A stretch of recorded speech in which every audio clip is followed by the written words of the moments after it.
Ta'ala, yang mana atas izinnya pada pagi hari ini kita bisa bertemu dalam kegiatan yang sangat luar biasa ini untuk merecharge pengetahuan kita berkaitan dengan teknik sipilan dan teknik lingkungan. Salawat serta salam marilah kita lanjutkan kepada junjungan kita Rasulullah Muhammad Sallallahu Alaihi Wasallam, suri tauladan kita yang sangat kita harapkan syafaatnya bagi kita semua di hari akhir kelak. Semoga kita semua mendapatkannya. Kemudian yang berikutnya saya ingin mengucapkan terima kasih yang sebesar-besarnya kepada Universitas Nusa Putra, kepada Bapak Rektor, Bapak Wakil Rektor 1, Ibu Wakil Rektor 2, juga Bapak Kaprodi Teknik Sipil, serta para panitia yang telah mengundang saya dan mempercayakan kepada saya untuk menjadi narasumber pada seminar nasional pagi hari ini. Nah, sesuai dengan yang tadi disampaikan oleh Mas Moderator, bahwa pada pagi hari ini saya akan menyampaikan materi berkaitan dengan keselamatan konstruksi. Kebetulan memang di saat saya menempuh pendidikan S2 dan S3 saya, konsentrasi saya adalah di bidang construction safety atau keselamatan konstruksi.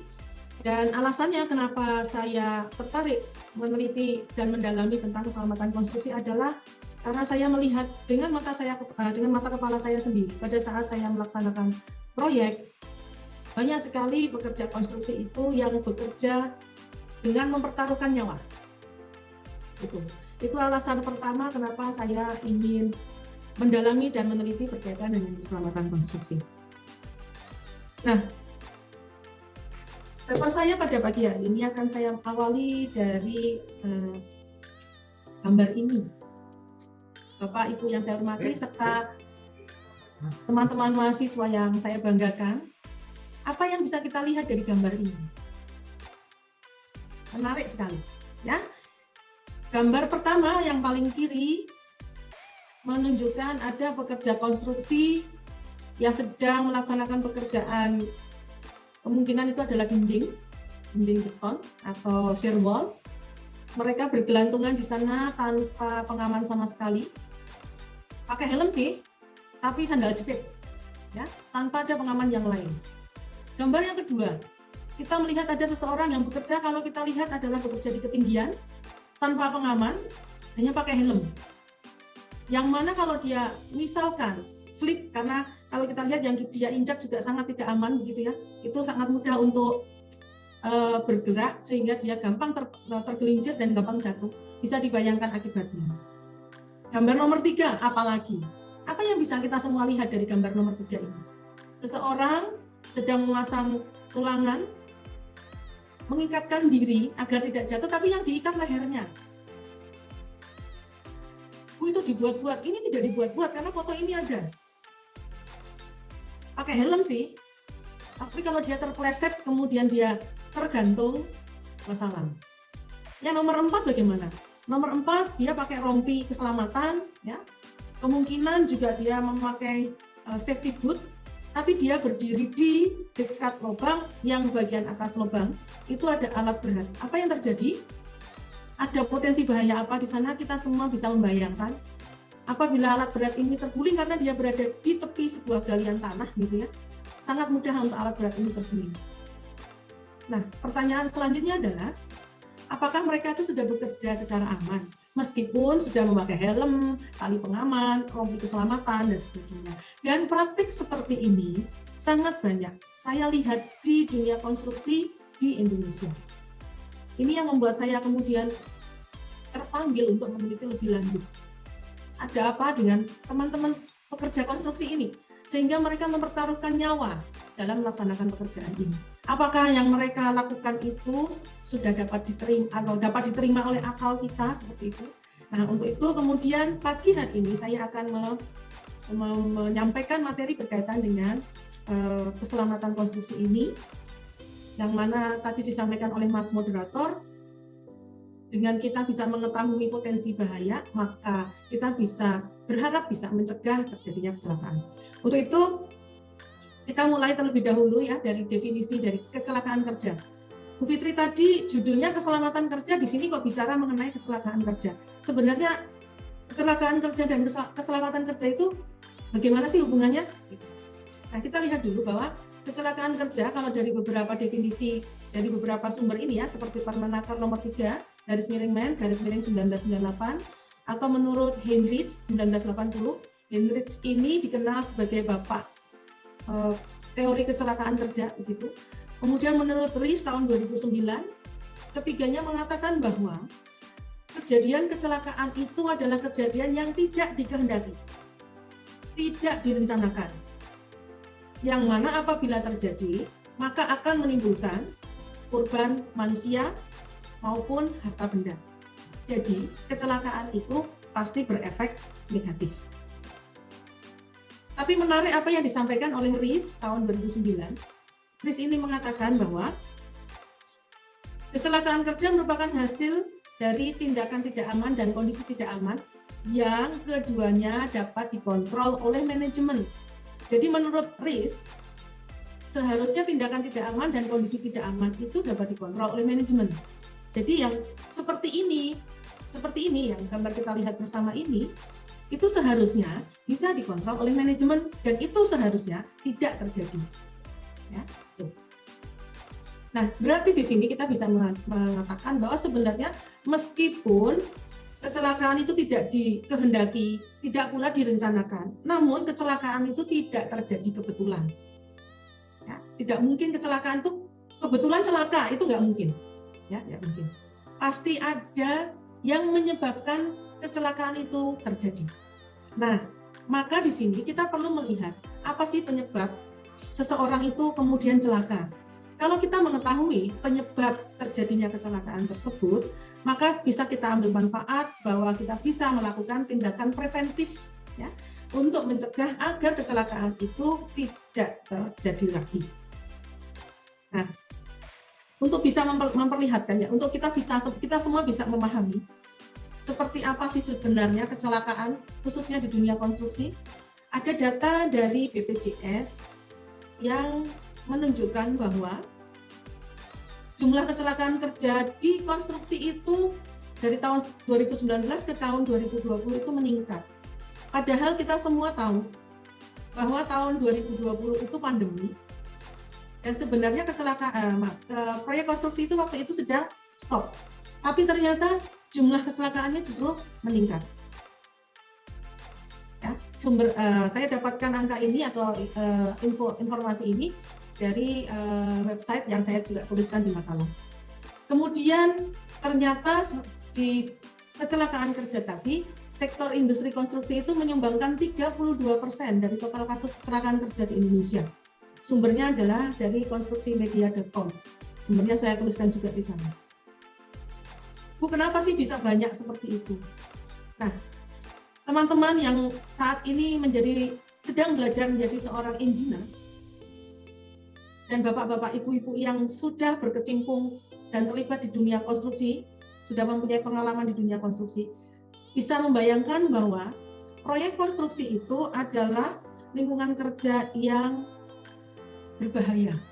Jadi kalau sudah menyatakan diri menjadi seorang civil engineer, maka harus siap dengan bahaya-bahaya di lokasi kerja kita.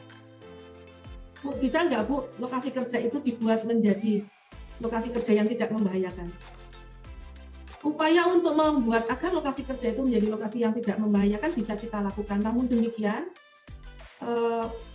keadaan natural dari proyek konstruksi itu memang membuat proyek konstruksi itu menjadi lokasi kerja yang banyak bahaya yang potensi bahaya yang ada di lokasi kerja itu. Kenapa? Kita tahu bahwa setiap proyek konstruksi itu sifatnya unik, ya, tidak mungkin sama satu dengan yang lain. Ada kalanya kita mengerjakan pekerjaan girder jembatan di atas sungai. Ada kalanya kita mengerjakan pekerjaan girder jembatan di atas perlintasan dengan kereta api. Ada kalanya kita mengerjakan girder jembatan di dekat jalan raya yang lalu lintasnya cukup ramai dan sebagainya. Artinya apa? Meskipun pekerjaannya sama, yaitu melaksanakan pekerjaan pemasangan girder jembatan, namun lingkungan proyek itu bisa berbeda-beda. Pekerjaan di proyek pun setiap hari tidak pernah sama, berbeda dengan industri manufaktur ya, ada di pabrik begitu ya. Kalau manufaktur ini pekerjaannya itu sama dan diulang-ulang, sehingga mereka sudah terbiasa dan tahu bagaimana melaksanakan pekerjaan itu secara aman, secara otomatis, karena memang sudah setiap hari dilaksanakan. Sedangkan di proyek konstruksi tidak bisa seperti itu. Oleh sebab itu memang akhirnya angka kecelakaan konstruksi itu cukup besar. Nah, menjadi kewajiban kita bersama, menjadi tanggung jawab kita bersama, semua yang akan menjadi orang-orang yang berkecimpung di dunia konstruksi untuk bersama-sama bekerja untuk mencegah terjadinya kecelakaan kerja di dunia konstruksi. Nah, tadi saya sampaikan bahwa Heinrich itu adalah bapak teori kecelakaan kerja, ya. Dalam bukunya Industrial Accident Prevention yang ditulis pada 1941, Heinrich ini menyampaikan bahwa unsafe act atau perilaku tidak aman adalah penyumbang terbesar kecelakaan, yaitu sebanyak 88%. Unsafe act itu seperti apa? Selain dari 4 gambar yang saya tunjukkan di awal presentasi saya tadi, teman-teman juga melihat di gambar yang ada di dalam slide ini. Apa sih yang bisa kita lihat dari gambar ini? Ada orang yang menaiki tulangan, ya, itu yang bajunya merah tuh, garis-garis. Itu kalau dia terjatuh dan terjatuhnya tepat di tulangan yang dia diletakkan vertikal, maka dia bisa tertancap. Nah, tinggal tertancapnya di sebelah mana. Di bagian yang vital, maka wassalam, tidak mungkin ada koma, langsung titik.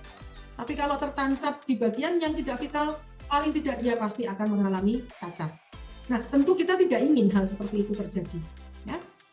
Sehingga unsafe act seperti yang ada di gambar ini itu harus bisa kita hilangkan, harus bisa kita cegah. Nah, selain 88% dari unsafe act tadi, yang 12% itu dari unsafe condition dan sebab-sebab yang tidak bisa dijelaskan. Unsafe condition itu keadaan tidak aman, itu yang tadi saya sampaikan bahwa lokasi kerja di proyek konstruksi itu memang lokasi kerja yang mempunyai banyak potensi bahaya. Maka bisa disebut unsafe condition. Oleh sebab itu kita semua harus berupaya agar lingkungan kerja kita itu seaman mungkin, ya, seaman mungkin. Kemudian 2% yang tidak bisa dijelaskan itu memang ada sebagian orang yang dia mempunyai kecenderungan untuk celaka, sering menabrak benda, sering terpeleset, kepala terbentur sesuatu dan sebagainya. Ada sebagian orang yang memang seperti itu, dan kalau ditanya kenapa dia bisa terbentur kepalanya atau terpeleset, pasti dia tidak bisa menjelaskan. Saya tahu benar seperti itu karena saya termasuk yang 2% itu. Itu sebabnya alasan kedua saya adalah kenapa saya tertarik untuk belajar tentang keselamatan, karena saya mempunyai kecenderungan untuk mengalami celaka. Yang kalau saya ditanya kenapa begitu bisa kepalanya bisa terbentur, saya tidak bisa menjelaskan. Karena sebenarnya contohnya ya, saya berdiri di dekat meja. Meja itu besar dan memang lokasinya di situ. Tapi ketika saya menunduk, kepala saya itu bisa terbentur meja itu. Dan itu sering terjadi. Nah, kalau hanya terbentur meja di kantor nggak jadi masalah, terbentur meja di rumah tidak menjadi masalah. Tapi kalau kemudian itu dilaksanakan terjadi di proyek gitu, akan berakibat lebih fatal gitu. Nah, namun itu hanya 12% dari penyebab kecelakaan. Sedangkan yang 88% itu adalah dari unsafe act. Kemudian 3 faktor penyebab terjadinya kecelakaan kerja kalau bisa kita sarikan gitu ya, kita rangkum, kita jadikan satu, itu ada faktor manusia, ada faktor lingkungan, dan ada faktor perawatan. Nah, apa hubungan kecelakaan kerja ini dengan keselamatan kerja yang tadi saya sampaikan sebagai judul dari makalah ini? Dari penjelasan saya tadi bisa kita pahami bahwa orang kalau mengalami kecelakaan kerja berarti dia tidak selamat. Maka agar selamat, kita jangan sampai mengalami kecelakaan kerja. Jadi hubungan antara keselamatan kerja dan kecelakaan kerja itu seperti dua sisi mata uang, ya, berlawanan. Jadi kalau kita mau selamat, maka jangan celaka. Agar tidak celaka, upaya apa yang bisa kita lakukan? Di sini disebutkan bahwa faktor penyebab kecelakaan kerja yang dipengaruhi oleh faktor manusia atau pekerja itu adalah kurangnya kesadaran manusia atau tenaga kerja untuk bekerja secara aman. Di situ disebut perilaku manusia yang tidak aman. Contohnya gambar-gambar tadi. Kurangnya atau tidak adanya pelatihan keselamatan dan kesehatan. Bisa jadi orang-orang tadi melaksanakan pekerjaan secara tidak aman itu karena dia tidak tahu bahwa dia seharusnya tidak boleh bekerja seperti itu. Nah, agar tahu bagaimana, mereka itu diberi pelatihan keselamatan dan kesehatan kerja. Mereka akan diberitahu apa yang harus dilakukan dan tidak boleh dilakukan. Selain pelatihan-pelatihan yang diperoleh oleh semua tenaga kerja tadi, maka pihak manajemen pun juga harus melengkapinya dengan prosedur kerja yang aman. Ya. Percuma kita sudah tahu bahwa saya harus bekerja seperti ini agar aman, tidak boleh seperti itu agar aman, tapi tidak ada prosedur kerja yang membikai, yang mengawasi dan memberi tuntunan kepada kita bagaimana bekerjanya. Sehingga dalam hal ini pihak manajemen harus melengkapi di industrinya itu, di perusahaannya itu, di lokasi proyeknya itu dengan prosedur kerja yang aman. Selama ini yang sering saya temui, prosedur kerja itu sudah ada. Jadi bagaimana kita melaksanakan pekerjaan itu sudah diberi penjelasan. Tapi bagaimana melaksanakan pekerjaan itu dengan aman itu yang belum banyak disiapkan oleh para manajer. Ya. Kemudian tidak ada atau kurangnya kesadaran penggunaan alat pelindung diri atau APD. Di sini penggunaan APD itu bisa jadi di awal-awal karena tidak terbiasa akan merasa terganggu. Seperti kita ketika pertama kali disuruh memakai masker kemana-mana itu. Pengap lah, yang inilah, yang itulah. Setelah lama-kelamaan itu sekarang kalau kita pergi tanpa menggunakan masker itu ada sesuatu yang merasa kurang, ya. Ada sesuatu yang merasa kurang protektif terhadap diri kita. Kurang lebih seperti itu. Nah, itu nanti akan saya akan saya diskusikan dengan lebih detail di slide-slide selanjutnya. Kemudian faktor lingkungan. Berarti di sini kita lihat bahwa desain tempat kerja. Jadi kalau kita melaksanakan proyek maka site layout atau perencanaan penempatan layout dalam proyek konstruksi itu menjadi penting karena itu juga bisa menyebabkan kalau kita salah melakukan itu bisa menyebabkan terjadinya kecelakaan kerja. Kemudian ada kebisingan, ya. Maka di sini kalau kita bekerja di misalnya ya pemadatan tanah menggunakan tempered itu ya alat pemadat itu kan ada getaran, ada suara bising dan sebagainya itu kan kalau tidak kita preventif tenaga kerjanya dan orang yang bekerja di sekitarnya bisa jadi akan menyebabkan pengaruh ke kesehatan telinga kita dan sebagainya. Suhu udara, penerangan, lantai licin dan sebagainya. Masih banyak lagi yang bisa kita masukkan di dalam faktor lingkungan ini. Kemudian faktor peralatan juga ada kondisi mesin, rancangan alat, posisi mesin dan sebagainya. Ada pernah kita dengar belum lama ini ada kren yang terguling, ya. Kemudian ada juga girder yang jatuh dan patah gitu ya, yang itu terjadi pada saat sedang di-erection atau diangkat dan sebagainya. Maka ini akan berkaitan dengan faktor peralatan yang digunakan. Jangan-jangan faktor peralatan ini dia kapasitasnya tidak sesuai dengan berat benda yang diangkat dan sebagainya. Nah, karena lokasi kerja seperti yang tadi saya sebutkan adalah tempat yang berbahaya untuk bekerja, maka kita perlu memahami bagaimana bekerja secara aman. Ada top down itu adalah dari polisi pimpinan untuk bisa dilaksanakan semua orang, dan ada bottom up ini adalah orang-orang yang secara teknis dia bekerja di lapangan setiap harinya dan dia harus mempunyai kebiasaan bekerja secara aman. Nah, ini menjadi penting. Ada peraturan yang memaksa mereka untuk bekerja secara aman dan ada kebiasaan bagaimana mereka bekerja secara aman. Seperti tadi contoh saya, ketika kita dulu dipaksa untuk menggunakan masker, akhirnya masker itu menjadi kebiasaan. Sekarang kalau tidak menggunakan masker menjadi sesuatu yang kurang, gitu ya. Ada sesuatu yang kita rasa kurang dalam kehidupan kita sehari-hari. Jadi praktik keselamatan yang baik itu dimulai dengan kebiasaan yang baik. Sebenarnya kebiasaan itu apa? Kebiasaan itu adalah sesuatu hal yang sifatnya otomatis ya, dengan sendirinya begitu. Ya, kalau di luar negeri, saya waktu itu menjadi saksi mata ketika mereka memakai mobil atau mengendarai mobil, dengan otomatis mereka akan menggunakan safety belt atau sabuk keselamatan. Secara otomatis begitu masuk mobil, tangannya ambil safety belt, kemudian disilangkan dan dikuncikan. Itu sudah menjadi kebiasaan. Tanpa mereka harus perintah otaknya, itu dengan sendirinya melakukan itu. Nah, ternyata kebiasaan itu menyumbang 40% dari perilaku manusia. Ya. Kebiasaan itu adalah memandu perilaku kita yang paling rutin tanpa berpikir, ya jadi otomatis itu kebiasaan itu akan mempengaruhi kegiatan kita sehari-hari. Maka bekerja secara aman itu harus dibiasakan, atau safety habits itu harus dibiasakan. Ya. Nah, bagaimana agar kebiasaan baik itu tidak hilang? Kalau dari sisi pimpinan, manajer ya, yang mempunyai policy tadi, mempertahankan reward and punishment ini menjadi cukup penting untuk mengendalikan tenaga kerjanya agar mereka mematuhi peraturan yang sudah dibuat begitu. Ketika mereka tadinya dipaksa, lama-kelamaan akan menjadi kebiasaan.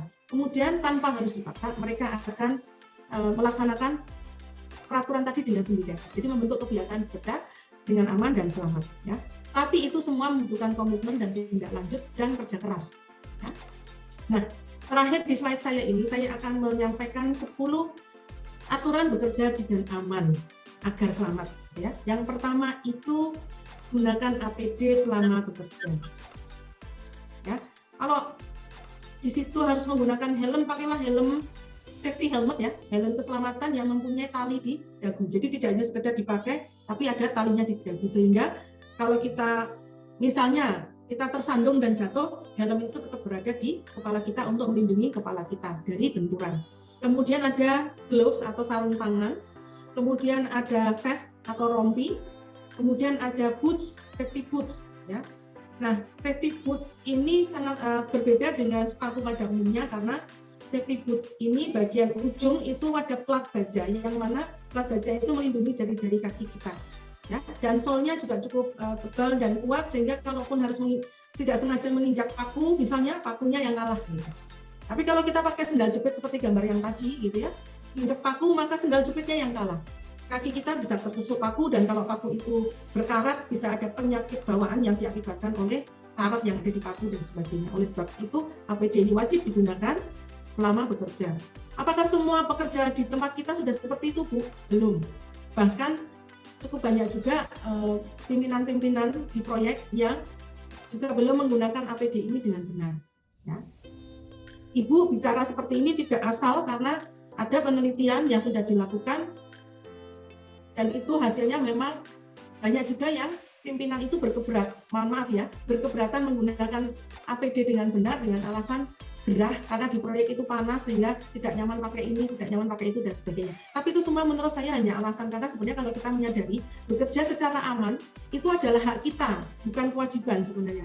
Hak kita adalah kantor kita, perusahaan kita itu menyediakan lingkungan kerja yang aman dan situasi kerja yang aman agar kita itu selamat. Yang kedua itu adalah memulai pekerjaan dengan induksi keselamatan. Meskipun sudah ada pelatihan misalnya dan sebenarnya sudah mengetahui akibat dari bekerja dengan tidak aman, tapi perlu di-refresh ya, perlu diulang-ulang gitu, diingatkan, diulang-ulang dan sebagainya. Dengan demikian itu akan tertanam di dalam kepala kita yang kemudian ketika bekerja itu dengan sendirinya akan keluar menjadi sebuah kebiasaan. Yang ketiga adalah jaga kerapian tempat bekerja. Bu, susah Bu, di proyek kok suruh rapi. Gitu. Kalau kita lihat dari gambar itu, ternyata bisa juga loh proyek itu rapi. Berarti di sini bukan berarti tidak mungkin, tetapi mau atau tidak. Apakah semua orang yang bekerja di proyek itu berkomitmen untuk selamat atau tidak, gitu ya? Jadi rapi yang dimaksud adalah paling tidak seperti gambar yang bisa teman-teman lihat di slide ini. Sebenarnya sangat memungkinkan, tetapi itu belum banyak dilaksanakan di tempat kita, ya. Majority di Indonesia belum bisa rapi seperti ini. Tapi itu bisa kita upayakan. Yang keempat adalah jauhkan risiko dari diri sendiri dan rekan kerja. Di sini kita peduli pada diri sendiri dan peduli kepada teman-teman yang bekerja bersama dengan kita. Sehingga kalau kita tahu bahwa di tempat tersebut mempunyai potensi bahaya, misalnya ya, membangun gedung berlantai banyak, nantinya akan menggunakan lift. Berarti di situ ada core lift, ada ruangan yang nanti akan digunakan untuk tempat lift. Core lift itu berarti dari atas, lantai paling atas sampai lantai paling bawah itu tidak ada platnya sehingga andai kata satu lantai itu tingginya 4 meter, kita punya 6 lantai maka tingginya adalah 6 kali 4, 24 meter. Kalau kita terjatuh dari ketinggian 24 meter juga akan berpotensi celaka. Oleh sebab itu kita tahu dan kita juga bisa mengingatkan kalau teman-teman kita itu kurang waspada atau kurang care, kurang aware, kurang kesadarannya bahwa itu bisa membahayakan. Bisa kita ingatkan dan saling mengingatkan. Kemudian yang nomor 5, di proyek itu seharusnya ada rambu keselamatan kerja seperti ini. Maka kita ketika diberi rambu seperti ini di lokasi proyek itu bukan hanya untuk persyaratan atau agar pantas-pantas agar ada warna-warni, tapi apa yang ditulis di dalam rambu keselamatan itu sebenarnya adalah petunjuk untuk kita ikuti, adalah prosedur yang harus kita laksanakan, ya. Contohnya misalnya di rambu yang sekarang kita lihat bersama ini ada tulisan ada gambar pakai helm, ada gambar safety boots, ada gambar vest. Ditulis di situ safety helmets must be worn, foot protection must be worn, high visibility clothing must be worn. Itu semua berarti harus dipakai di lokasi itu dan itu harus kita patuhi. Ada lagi di situ unauthorized entry, terus the site is strictly prohibited, artinya yang boleh masuk ke lokasi proyek hanya orang-orang yang diizinkan atau mempunyai izin, sehingga tidak bisa semaunya setiap orang bisa masuk di situ. Nah, di sini dengan adanya rambu keselamatan dan kita mematuhi ini, bisa berharap kita bisa bekerja dengan aman sehingga kita selamat. Nah, nomor 6, jangan bekerja di lokasi kerja yang membahayakan tanpa alat pelindung diri. Teman-teman bisa lihat ini ya, danger, bahaya, ya bahaya dia ini. Ya, bahaya tertusuk kalau dia jatuh seperti yang tadi saya sampaikan dan sebagainya itu sangat besar. Ya. Di sini menurut statistik HSE 14% kematian dalam konstruksi disebabkan oleh sesuatu yang runtuh atau terbalik dan 11% karena tertabrak kendaraan yang bergerak. Itu dari tahun 2014-15 sampai 2018-19. Ya, jadi kelihatan ya kalau di sini lokasi kerja itu membahayakan, maka kita harus aware dan harus membiasakan bekerja secara aman. Yang ketujuh, laporkan bila ada hal yang membahayakan. Jika Anda menemukan masalah, jangan diabaikan dan segera laporkan ke atasan. Beritahu supervisor, ya. Contohnya apa? Misalnya ini sangat sering terjadi ya. Membawa material ke atas menggunakan scaffolding tanpa pengaman dan seterusnya. Ya, ini. Kalau tahu dan misalnya ya, saya tahu saya tidak bisa memperingatkan langsung kepada pekerja, kadang-kadang pekerja itu hanya manut kepada gas borong gitu. Maka yang bisa dilakukan adalah saya menyampaikan ke atasan saya, ya, supervisor atau project manager. Nanti project manager itu yang akan memberikan instruksi kepada gas borong itu yang akan memberikan instruksi kepada anak buahnya. Karena kalau langsung misalnya ya di proyek saya langsung memperingatkan pekerjanya itu bisa jadi mereka mikir lu siapa gitu ya. Jadi ada kalanya perlu pelaporan kepada atasan agar atasan itu bisa menginstruksikan kepada bawahannya gitu. Kedelapan, operasikan peralatan dengan benar ya. Di sini kalau misalnya ya kita bekerja di proyek gedung yang banyak menggunakan contohnya perancah dari scaffolding. Nah, scaffolding itu dihubungkan batang-batang satu dengan yang lain itu menggunakan baut, bukan dengan kawat bembrat. Nah, yang sering dijumpai pakai kawat bembrat, itu tidak aman. Perancah menggunakan bambu. Bambu itu jangan dipaku karena dia bisa pecah. Untuk menghubungkan batang bambu itu menggunakan ijuk. Nah, jadi di sini kita tahu kalau saya mau pakai scaffolding maka alat untuk menyambung batang itu menggunakan baut. Kalau saya pakai bambu, pakainya ijuk. Artinya apa? Operasikan peralatan dengan benar. Kemudian gunakan peralatan dengan benar. Selain dioperasikan dengan benar, juga gunakan dengan benar. Satu alat tidak mungkin cocok untuk semua, sehingga gunakan alat yang tepat untuk menyelesaikan pekerjaan. Kalau mau naik ke atas ya gunakan tangga. Ya, cukup sering kita lihat di proyek gedung gitu ya. Yang ada adalah scaffolding dan itu naik ke atas menggunakan scaffolding. Saya sendiri juga pernah naik ke atas pakai scaffolding. Kenapa? Karena di situ tidak disediakan tangga. Padahal harus ke atas. Ini menunjukkan bahwa harusnya Pimpro itu mengetahui untuk naik ke atas disediakan tangga. Kalau sudah disediakan tangga, kemudian pekerjanya tidak mau menggunakan tangga tersebut, maka perlu ada peringatan dan paling beratnya itu adalah punishment atau hukuman. Misalnya seperti itu. Itu menunjukkan komitmen pimpinan berkaitan dengan keselamatan tenaga kerja. Dan yang ke-10, ada kalanya kita harus memulai sebuah pekerjaan baru. Belum punya pengalaman di sana. Sehingga kita seringkali belum tahu apa yang harus dikerjakan dan apa yang tidak boleh dikerjakan. Nah, apabila terjadi kebingungan seperti ini, keraguan-raguan, maka bertanyalah kepada atasan atau kepada petugas keselamatan. Kenapa? Agar kita dapat melaksanakan pekerjaan itu dengan benar dan aman. Let's make our construction project site safety. Ingat, ketika kita bekerja, gunakan APD lengkap, benar, sehingga kita bisa bekerja dengan aman. Terima kasih. Ingat-ingat bahwa keselamatan adalah yang utama. Assalamualaikum warahmatullahi wabarakatuh.